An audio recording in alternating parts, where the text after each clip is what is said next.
ನಮಗಿವತ್ತು special guest ಇದ್ದಾರೆ. ಅವರು Turkey dish ಕಲಿಸಿದ್ರು. This is a special powder from Mexico. 18 ವರ್ಷದಿಂದಲೇ ಶುರು ಮಾಡಿ ಒಟ್ಟು 70 ದೇಶ ಸುತ್ತಿದ್ದಾರೆ. ಅಲ್ಲಿನ ಸ್ಪೆಷಲ್ ರೆಸಿಪಿ ಕಲಿತೇ ಬಂದಿದ್ದಾರೆ. ಇವತ್ತು ಅವ್ರು ಹೇಳಿಕೊಟ್ಟದ್ದು ಬದನೆಯಿಂದ ಸ್ಯಾಲೆಡ್ ಮಾಡೋದು ಹೇಗೆ ಅಂತ. ಇಂಟ್ರೆಸ್ಟಿಂಗ್ ಅಲ್ವಾ? ಫಸ್ಟಿಗೆ ಬದನೆಯನ್ನು ಕಟ್ ಮಾಡಿ ಉಪ್ಪು ಹಚ್ಚಿ ಇಡೋದು. ಅದು ನೀರು ಬಿಡುವಾಗ ಪೇಪರ್ ಟವೆಲಿಂದ ಒರೆಸೋದು. 2 ಸೈಡ್ ಸಹ ಹೀಗೆ ಮಾಡೋದು. ಆಮೇಲೆ ಟೊಮೆಟೊ ಪೇಸ್ಟ್ ರೆಡಿ ಮಾಡಲಿಕ್ಕೆ. ನಿಮಗಿದ್ರ ರೆಸಿಪಿ ಕ್ಯಾಪ್ಷನಲ್ಲಿ ಉಂಟಾಯ್ತಾ? ಸ್ಯಾಲೆಡ್ಗೆ ಟರ್ಕಿ ಭಾಷೆಯಲ್ಲಿ ಸಲಾಟಸಿ ಅಂತ ಹೇಳುದಂತೆ. ಫ್ರೈಡ್ ಬದನೆಗೆ ಪತ್ಲಿಜಾನ್ ಅಂತ.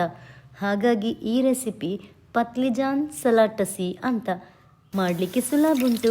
ಬದನೆ ಕಟ್ ಮಾಡಿದ್ದನ್ನು ಫ್ರೈ ಮಾಡಿಡೋದು. ಆಮೇಲೆ ಸ್ಯಾಲೆಡ್ನ ಬೇಸ್ ರೆಡಿ ಮಾಡಲಿಕ್ಕೆ ಬದನೆಯ ಒಂದು ಲೇಯರ್ ಇಟ್ಟು ಅದರ ಮೇಲೆ ಟೊಮೆಟೊ ಪೇಸ್ಟ್ ಹಾಕಲಿಕ್ಕೆ ಅಷ್ಟೇ. ಈ ಡಿಶ್ಗೊಂದು ರಾಯ್ತ ಬೇಕಾಗ್ತದೆ.